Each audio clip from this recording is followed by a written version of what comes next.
Namaskar. Good morning, everyone. I am Ravi Gupta. I am CEO and founder of Ellets Techno Media Private Limited. Ellets is one of the leading B2B media organizations in the country, and we have been publishing 4 magazines, which are leading magazines of their own sectors. And eGov magazine is our leading magazine in the field of e-governance, where we focus on innovations in governance, how various government organizations can use IT and other ways to look at innovating their business. So we talk about business process reengineering and increasing efficiencies in the government sector through the usage of IT and various other angles. And we also have a magazine on health, a magazine on education, and a magazine on banking and finance. And we also work in 30 other sectors.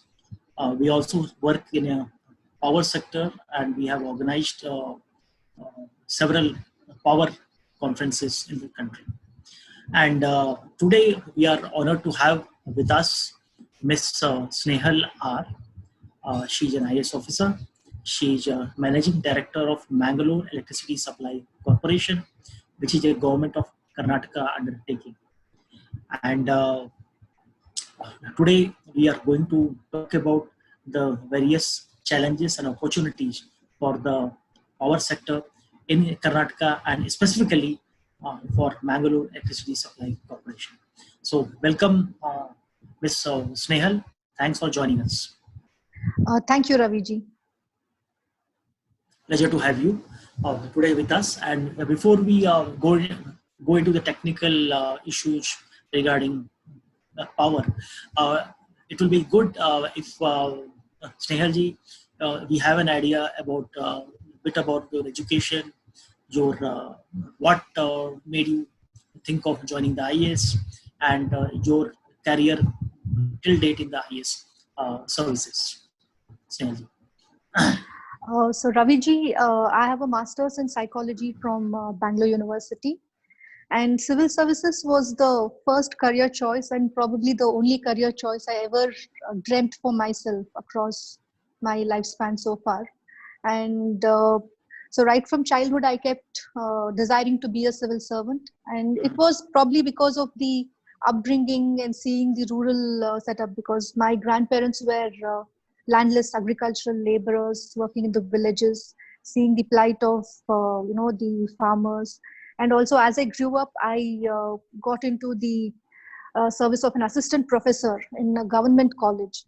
So seeing the students there and seeing the conditions from which they come to college, so that really motivated me to inspire them as well as to do something for them, to be a role model to them, to be in a position to do something for the society at large. So these were some of the factors which really motivated me. And consistent preparation has given results, and today here I am as a civil servant. I cleared the civil services in 2013, and since then I have worked as Assistant Commissioner of Revenue in Chikmagalur.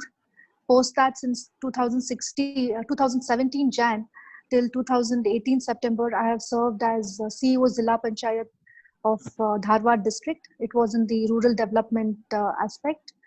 And since 2018 October, I have been working with MESCOM as its managing director. Great. So tell us about this organization, like the Mangalore, you are based out of Mangalore, and this MESCOM, you are, I can see the board behind you. So MESCOM's history, how it was created, why it was created, and how it has evolved over the years. Yeah. So the power sector in Karnataka has 3 wings. So these that is generation, transmission, and distribution. In Karnataka, the generation part is managed by the KPCL, and the transmission is managed by KPTCL. In 2002, KPTCL was divided into 4 distribution companies. MESCOM was one of the distribution companies, which was started in 2002. And our jurisdiction expands over 4 districts, that is Chikmagalur, Shimoga, Dakshina Kannada, and Udupi. Our consumer base is around 62 lakh people. We cater electricity needs of 62 lakh people. And across these 4 districts, we have over 130 stations, of which 90 belong to KPTCL and 40 belong to MESCOM. So through this, our network is spread, and we have a consumer base of 24 lakhs. So this is how our network is spread. Fantastic. And what is the size of the financial turnover, and is this organization in profits or losses? Because we listen to a lot of discom financial challenges all over the place. Yes. I must say that MESCOM is in a pretty comfortable position with regards to its finances. We are not a loss-making company as of date. Ours is a 4,000 crore company, and we meet our resources through the power bills that people pay, and most of our expenses is towards power purchases and our employee management. Fantastic. And we listen to a lot of issues of power theft across the country, and that is one of the regions that power companies are in loss. And one of another issues is lack of smart meters, and there is another issue of lack of meters itself. How are these issues in your area, in your districts in which you operate? So the average for the country, the national average of the transmission and distribution losses is at around 15%, and MESCOM is at around 11.9% as on date. So we are well within the national average. And some districts like Mangalore, the Mangalore city itself, our distribution loss is around 3 to 5% per annum. So we are in a much comfortable position. There is theft, there is a lot of issues which arise out of theft of electricity, but it is towards the rural areas where farmers are trying to connect the IP set to the farms and draw water. So we are taking steps to regularize those IP sets. On an average, around 15,000-20,000 IP sets are regularized every year. So that way, we balance the theft with the regularization of IP sets. So it reduces the burden of it being the theft, and we receive subsidy from the government for that. And tell us about since we are a eGov magazine and we look at IT in a big way in governance, IT in governance, which is a key focus of eGov and ELETS. So from that context, I will ask you that how does your organization use IT? So MESCOM uses a lot of technology in its day-to-day operations. So firstly, we have an ERP system which manages our complete operations in terms of the installations that we have, in terms of what movement of goods is happening. So our stores, our attendances, our managing of our finances, and the human resource, everything happens on the ERP system. When it comes to our distribution network per se, so we have the meter reading, automatic meter reading, which has been done to almost around 30,000 distribution transformers. So they transmit information directly to our software in the office. So from here, we can see what is the condition of our transformers, whether the transformer, what is the billing which is to be done on that transformer, what is the power consumed in that particular transformer. So these are some of the things which are happening. Apart from this, we also have in-house customer care software which has been developed by our own staff. So that looks at the customer grievances and addressing those customer grievances within the stipulated time period as per the norms. So apart from this, we also have multiple softwares which are running for upkeep of the transmission system. So we have got this fault locators for our UG cables. So which all these technology, it's constantly evolving in our sector. So of late, we are hearing a lot of smart metering. So MESCOM is going to be taking up smart metering projects in the next few months. So we will probably do a pilot and see how it's going to work for us, because most of our consumers pay the bills on time, because of which our AT&C losses are much lesser. So we have to take up in a pilot state and see how much beneficial it is to us, and only then take up at a larger scale, because it involves a lot of capital investment. So these are some of the steps that we have for automation and bringing in of IoT and machine learning, artificial intelligence in our system. Fantastic.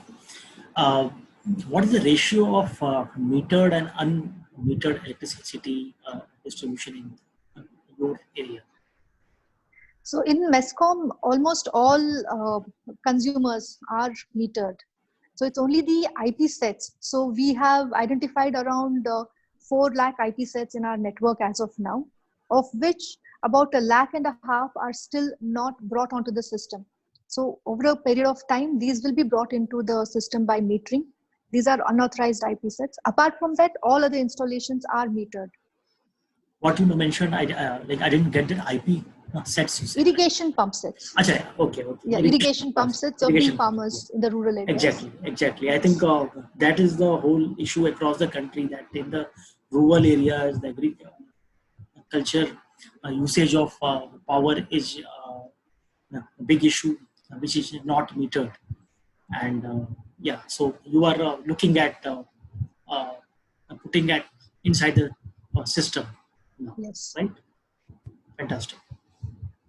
Lot of discussions happen about quality of power and quantity of power, and some people say that in many areas India is sufficient in terms of quantity of power, but the quality of power is not that good, which one means voltage fluctuations and erratic power supply and stuff like that. So how does your organization look at this issue? So as you're aware, like Karnataka is in a power surplus condition as on date. So we do not have constraints with regard to power which is being generated, and we also are largely dependent on the renewable energy. Karnataka has an installed capacity of 12.3 gigawatts of renewable energy. Of this, nearly 5.2 gigawatts is for solar, and 4.5 is for wind energy. Now, with so much of an installed capacity, I think more than 50% of our energy needs are being met on a day-to-day basis by the renewable energy during the day period.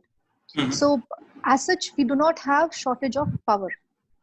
However, when we look at the constraints, like you mentioned, that there is huge complaints about voltage issues.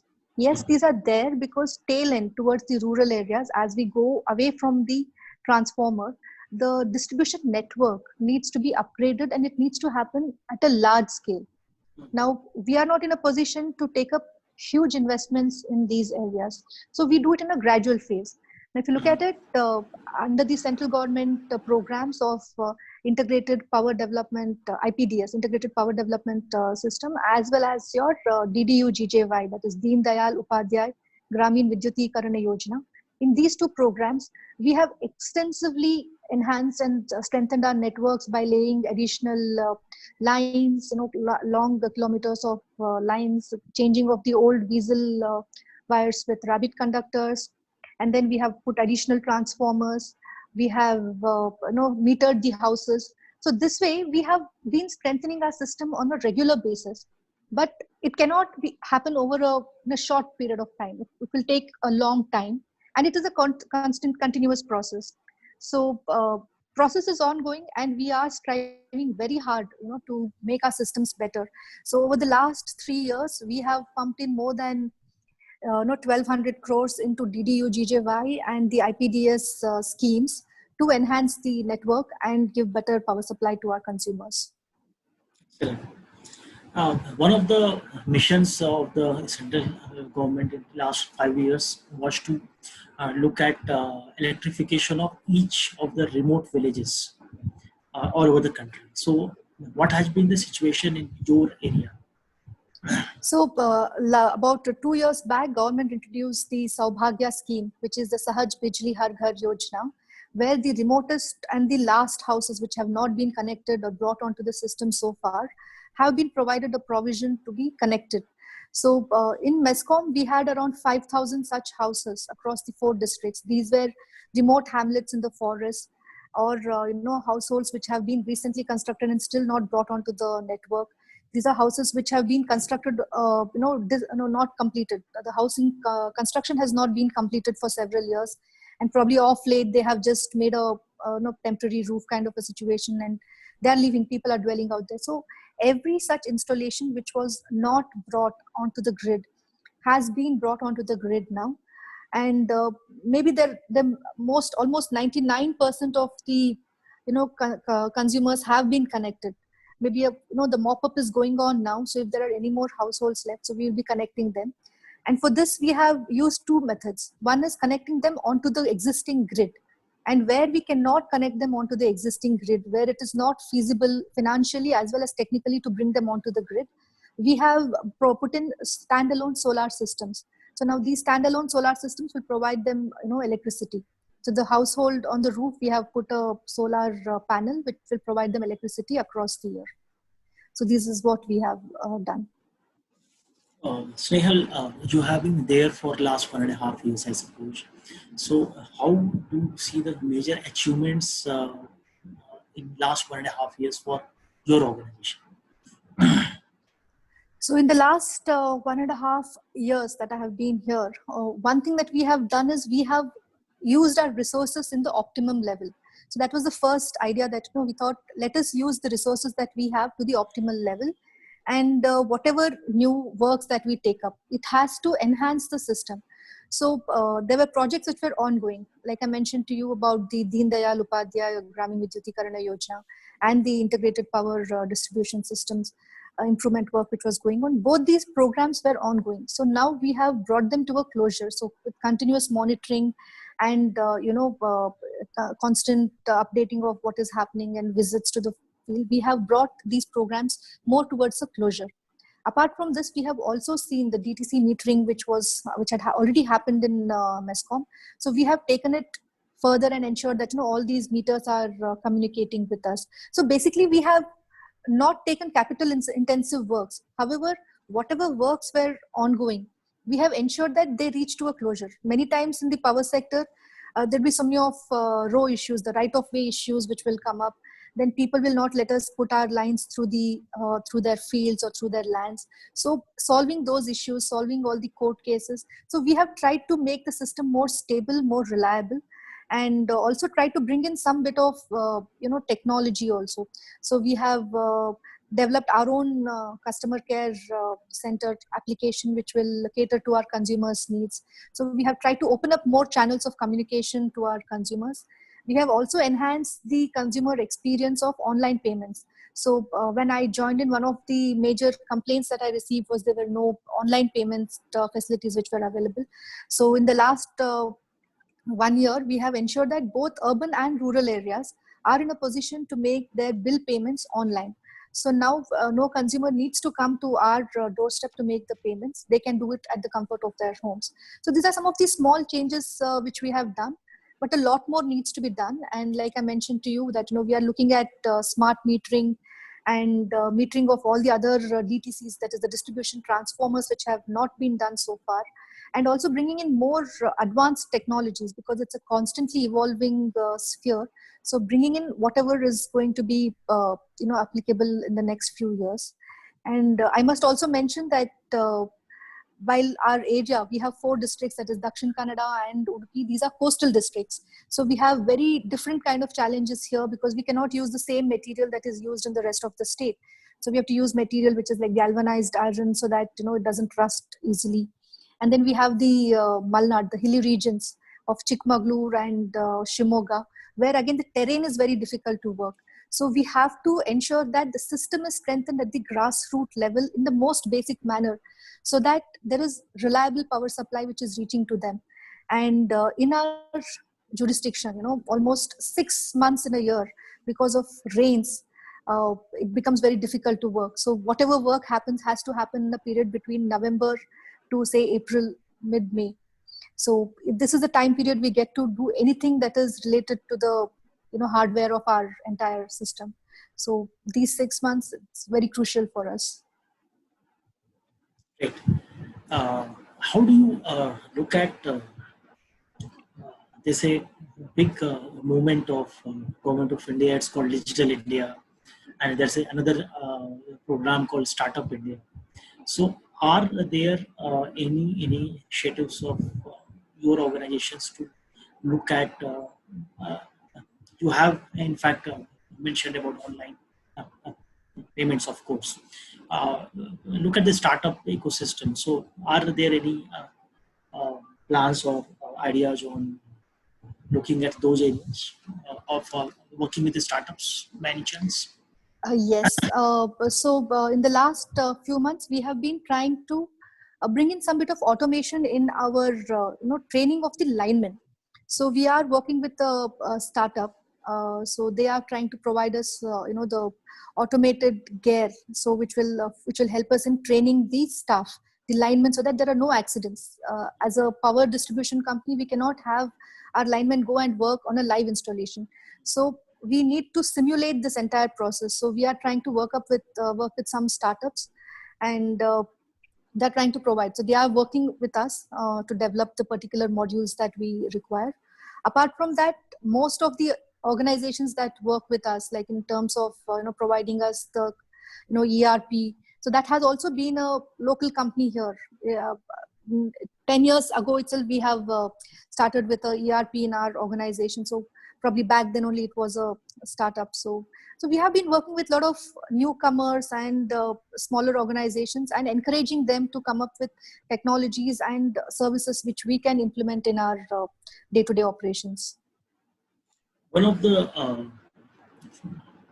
problems in the rural areas is that, as I had asked earlier, and I'm sorry I'm repeating that again, but I have seen it in villages after villages, so I have no idea how it is in your area. But as you mentioned, that several states have enough quantity of power, but still the users have a problem of erratic power supply, light getting off suddenly. And not fast addressal of those grievances of erratic power supplies and stuff like that, especially in the rural areas, because they are normally a bit more remote, and the problems are not as fast resolved as in the urban areas. So, is there any special attention on this issue? Yes, Gupta ji. So in across the country, as well as in Karnataka also, there is this program known as the feeder segregation program. So what happens if the feeder is not segregated? The agricultural pump set load as well as the household load comes onto the same feeder. So what happens when the large number of farmers connect onto the same feeder? The system gets overloaded, and there will be a tripping, and the line current just goes off. So for this, to avoid this, and to across the country, we have taken up feeder segregation, wherein the rural feeders are segregated from the irrigation pump set feeders. So now what will this lead is, as per mandate, like in Karnataka, it is a mandate to provide 7 hours of IP feed, that is a 3-phase power supply for the rural areas.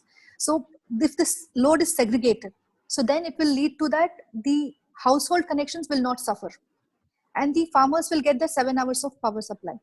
And once these feeders are segregated, the households will get 24 hours of single phase current, so which is required for drinking water installations, households, small industries in the rural areas. So this feeder segregation work is ongoing in our jurisdiction also. But in our jurisdiction, like I mentioned to you, because we have a lot of hilly terrain, we are not in a position to take up feeder segregation in a large manner. So, but those talukas across Shimoga and Chikmagalur, where it is the plain lands, so there we have taken up feeder segregation, and 124 feeders are getting segregated. So once that happens, those areas will get continuously 24 hours of single phase supply and 7 hours of 3-phase supply as mandated by the government. In Mangalore and Udupi, because in these coastal districts, since the irrigation pump set load is much lesser, we have continuous 3-phase power supply throughout the day. So the only thing required now here in Mangalore and Udupi is probably additional transformers and probably some amount of additional stations, so that the load is managed. So this is what is being done in these areas. Fantastic. And tell us, in this COVID-19 situation, what is the role of MESCOM? How are you dealing with this situation for your employees and for all your customers? So COVID-19 has been a huge challenge to all of us. And as essential service providers, we have been working consistently with and hand in hand with the frontline workers. So our first priority was we had two priorities basically, primary priorities. The first one was to ensure that, all the hospitals and the centers which the district administration has identified as quarantine centers. So these need to be having uninterrupted power supply.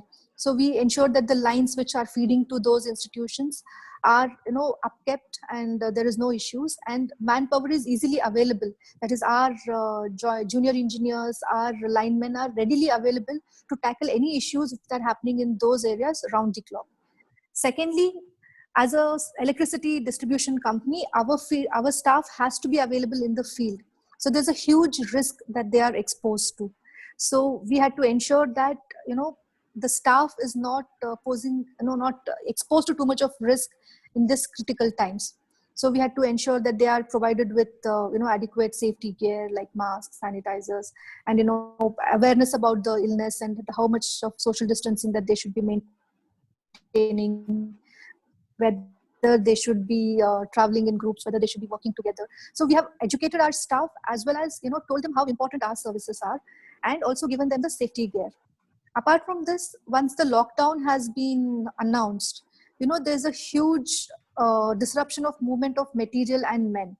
So we had to check our resources and ensure that there is no disruption in the supply of materials, raw materials, as well as the daily operations are not disrupted. So we had to mobilize material movement, and also ensure that consumer complaints are addressed within time, so that there is no severe damage to the network as well as to the systems happening. Apart from this, also the finance of the company became a crucial thing for us because of the lockdown, and because we are completely dependent on the consumers paying their bills, and industries and commercial establishments going on a complete shutdown. So we had to procure the power, but we were not getting the bills for that. Like, we were not having people who were willing to pay immediately. So we had to manage our finances. We had to rework on our short-term and long-term planning, and ensure that the finances do not affect our operations, neither now nor once the lockdown is lifted. So these were some of the critical issues that we had, and we have addressed them. Fantastic. And how does your organization use social media, like normally? So MESCOM has its own Twitter and Facebook handles. Apart from that, we're also available on WhatsApp. So our consumers can connect with us in any which manner. And apart from that, we have a 24 hours, 24/7 call center, which is across the state. But for MESCOM jurisdiction also we have it, and it is running 24/7, wherein any consumer grievance is there. So we attend to it, and there are standard operating procedures that if there is a disconnection, then it has to be addressed in say a few hours. So these kind of standard operating procedures are followed. So Twitter, Facebook, WhatsApp, and 1912, that's our customer care center. So these four things are continuously active. So now that the lockdown has been effected, people are finding it difficult to come to our office and do payments. So they require assistance with regard to how to pay their bills online. So on the CCC, that's a customer care center, our executives are giving knowledge to the consumers as to how they can do their online payments. Also, our Facebook and Twitter pages, we are uploading information as to how they can do their online payments and where to consult if there's any issue. And we have engaged even the traditional media like the newspapers, radio channels, and the local newspapers to disseminate information. So we have kept all possible channels of communication open so that our consumers are not affected in any manner in the lockdown. And it's very important that we build trust of our consumers in these critical times. So we have, as a measure of say goodwill towards our consumers, we have not effected any disconnections even if they have not paid the bill. However, we request all our consumers to pay the bills, because without their payments, we will not be able to pay up for the power procurement. So we have engaged well. Fantastic. Great. Tell us, Snehalji, that in your all in your IS career, one project, one initiative which you have done, which you are very very personally proud of, that you have done that. Your personal, जहाँ पर आपको बहुत खुशी होती है अंदर से. As an IAS officer, I must admit that every day is a challenge, and every day we get to do, something which challenges ourselves and also provides us with immense satisfaction. Every posting of mine has been fantastic, and I have felt extremely satisfied about the work that I have been able to do. Recently in MESCOM, about a year ago, we had visited these Naxal affected areas. So now under the IPD, under the DDU GJY scheme, villages were connected to a certain extent in the remotest forests of Chikmagalur. The areas where, very few houses, very few and very scattered houses were there. And we visited the places and spoke to people and understood what was the issue. And we realized that since they are in the forest region, they will not be able to extend the work through the forest. It requires its own sanctions from the forest department. But having gone so far and connected with those people, understood what their needs are, and being in a position to help them, because now we have sanctioned the work is ongoing, and those villages will get connected. These are very remote hamlets and hardly around 50, 60 people. And knowing that, partially the work is completed, and the people call back and say, now, after so many years, we are actually seeing, direct electricity, and, we are in a position to walk around freely in our areas, because these are forested areas, and after 6:37 in the evening, they cannot even come out. Until morning 7, they cannot even walk outside. So they say they feel more safer. And that we are in a position to provide them that safety through providing them electricity, I think has been something that I can really recollect of my stint here in MESCOM. Fantastic. I think those people who don't have electricity know the importance of electricity. Those who have it never realize that how important it is. So I will request you to please look at the Q&A option on your screen. There are some questions by the audience. Yeah. And if you can look at it, and if you want me to read it, I can read it, or you can select and then answer. Yeah, so some of the questions what they have asked us is regarding the ratio of renewable energy in Karnataka, and how do you plan to scale it further? Already Karnataka is in an excellent position with regards to renewable energy. We have an installed capacity of 12.3 gigawatts, out of which 5.2 gigawatts is solar energy and 4.5 gigawatts is wind energy. So on a day-to-day basis, nearly 40 to 50% of our energy is being met by renewable energy in the daytime, because solar energy is available in the day. So more than 50% of our consumption in the day is met by solar energy in the day. So that's the question by Shri Krishna Mishra ji from Noida. And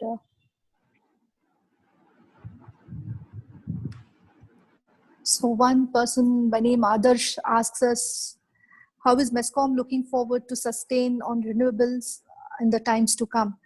So as of now, we have almost 565 megawatts allotted to MESCOM from renewable energies.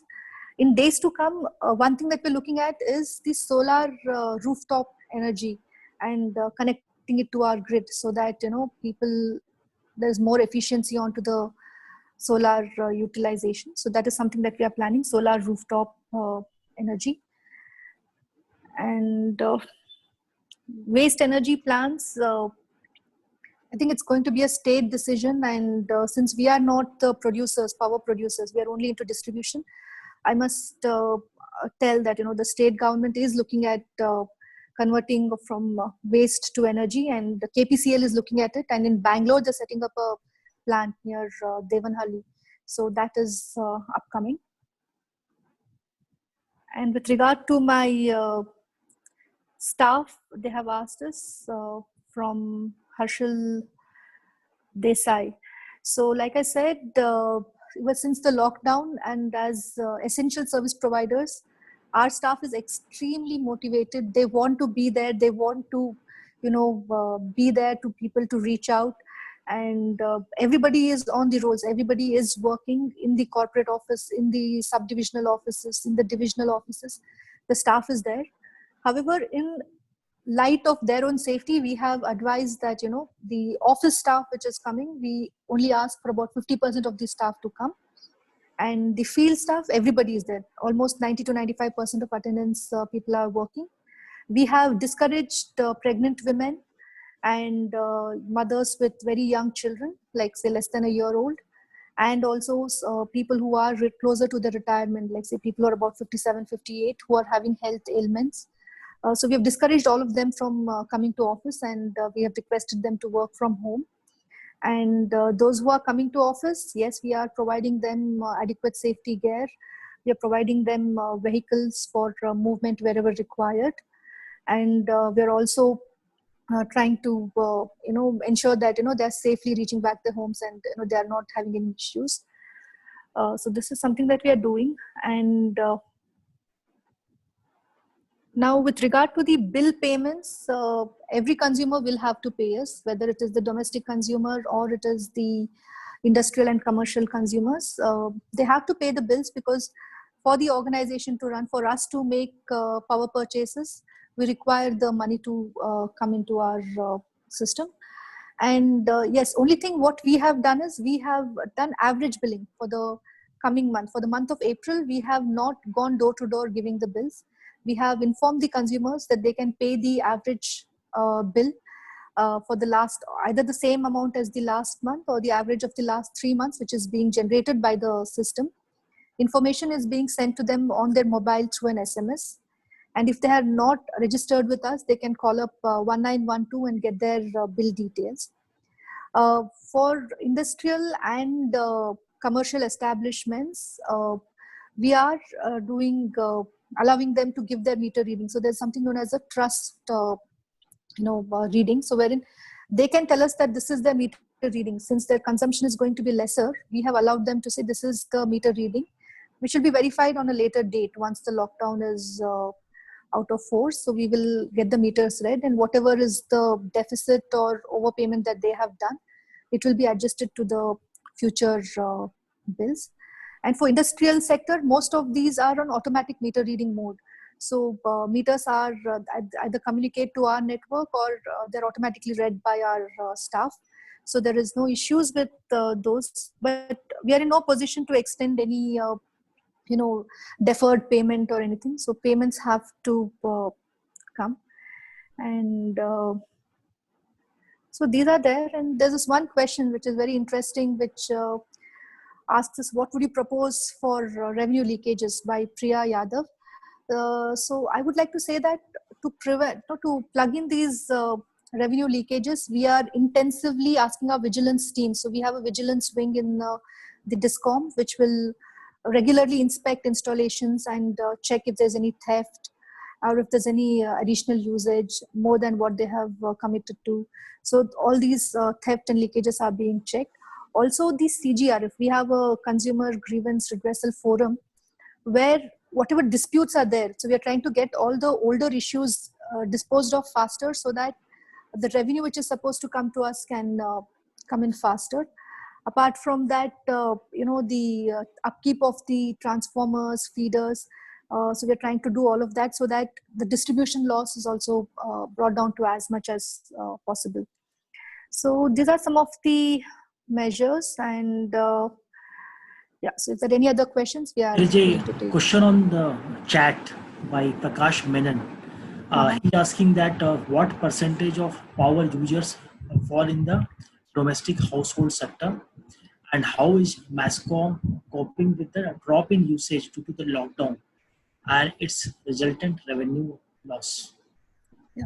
So of our 24 lakh plus consumers, nearly 60% are the domestic consumers.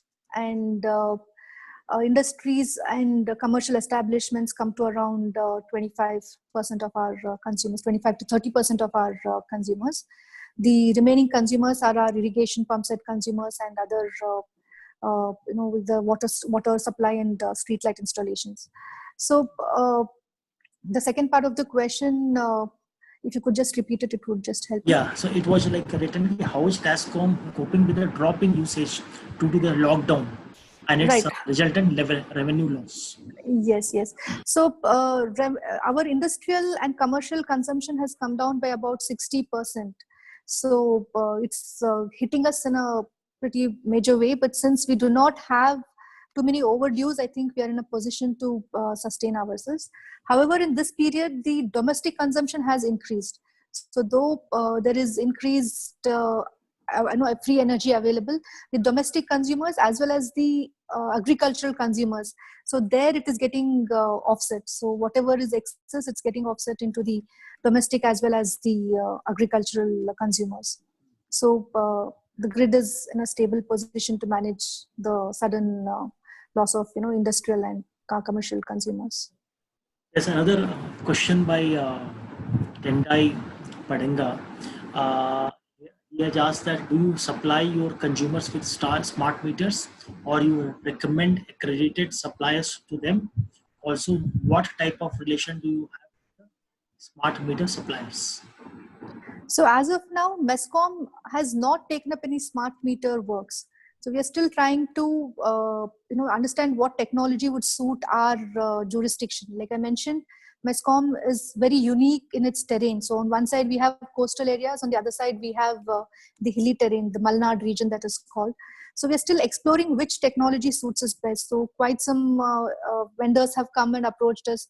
So we have told them to do a recce of the entire area so that we can understand what technology suits us best. So it's too early for me to comment as to what sort of a smart meter we would be implementing.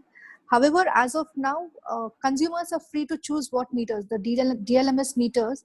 We have vendors. So when a new consumer wants to come on to the network, they can go to the local jurisdictional office, and from there are registered vendors who will install the meters at their house. So they just have to do the payments and the meter will be installed. One question which is not here, but I'm asking you. We read about that the financial challenges of the overall power sector in the country, in almost every state. There is like always government providing support to sustain them. Either it's like sometimes it's like central government providing, sometimes state government providing. So what ails the financial health of the power sector in the country, and what is the solution? See, most of the DISCOMs are government-owned enterprises. We are a public undertaking, so we cannot be emphasizing largely on making profits. So we cannot be very aggressive with our tariff or with our disconnection drives or anything. So our aim is to provide electricity to the consumer. So in this process, we cannot be very aggressive with our revenue generation or increasing our profits. So we cannot. We are governed by the State Electricity Regulatory Commission and the state government in determining of the tariff as well as the what charges we have to pay to the power consumers, so the power generators. So in such a situation, it's very difficult to say that we can generate more revenue. We can only reduce our AT&C losses. We can take up steps to bring down our losses and increase the efficiency of our system so that there are no leakages. Apart from this, we cannot take much steps. Over a period of time, the power generation companies, the bills that we have to pay them has, because the revenue that we're getting from our consumers is much lesser in comparison to the dues that we have to pay to the power generators. And a lot of companies to encourage industries, to encourage the renewable energy, a lot of DISCOMs have entered into the individual IPPs, that is the power purchase agreements with the individual power producers. So this has led to a huge corpus of dues which are not yet paid to probably the state generators as well as the larger generators. So this is what is the situation, like this is what is showing us as the large dues of the discoms, and the power sector not faring very well. So gradually, I think we should, without government support and without government bailing these discoms which are having issues with regard to the old corpus of amounts which are to be paid to the power generators, I think we will not be able to take up further new technologies. No matter how much money is pumped into the sector, it will go off into the payment of the older dues, older debts. So we need money to be pumped in so that technology can be enhanced, so that new and better services can be provided to our consumers. So that's a very dicey situation as of today.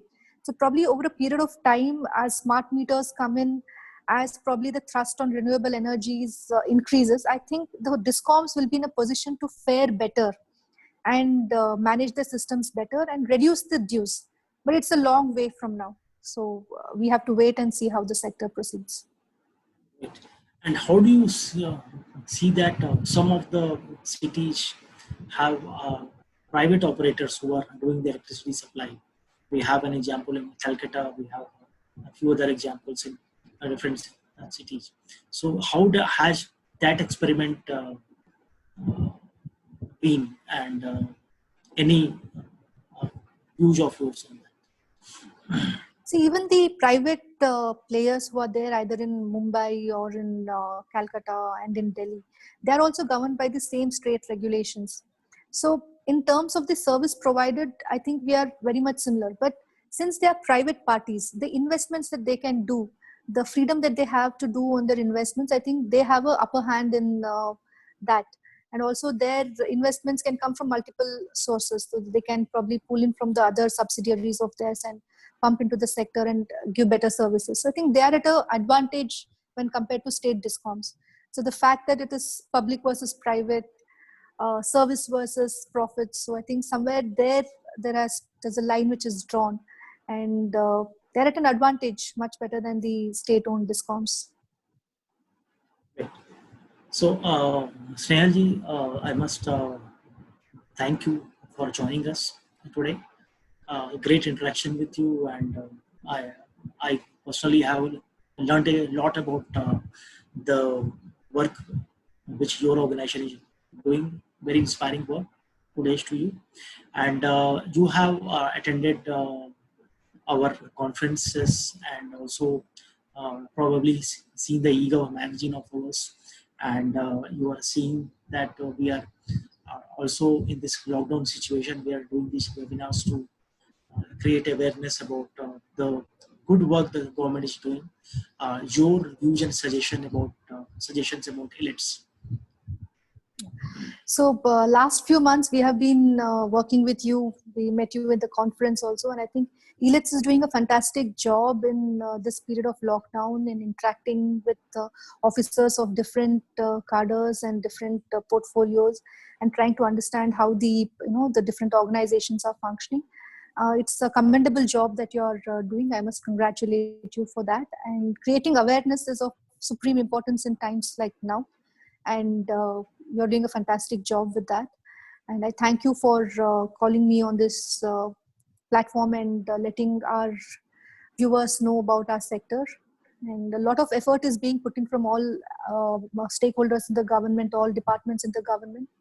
And the public must be made aware of those, so that they are in a position to appreciate what the different wings of the government is doing in these critical times. So I thank you personally once again for bringing us on this platform and letting us share our views. Thank you, Snehalji, and I thank all the audience who are right now with us on Zoom, and also thousands of viewers who are actually looking at us on Facebook.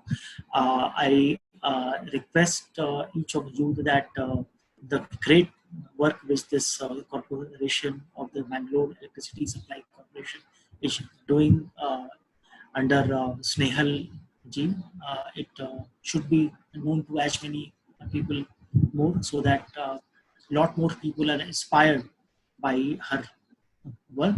So please like and share this video as much you can. And with this, I thank you all, and I must tell you all the audience that we are doing live webinars daily. So please follow us on the social media and see more webinars and gain more knowledge about our work in innovation, which is happening all across India and outside India. Namaskar with this. Dhanyavad. Thank you, madam. Namaskar. Thank you.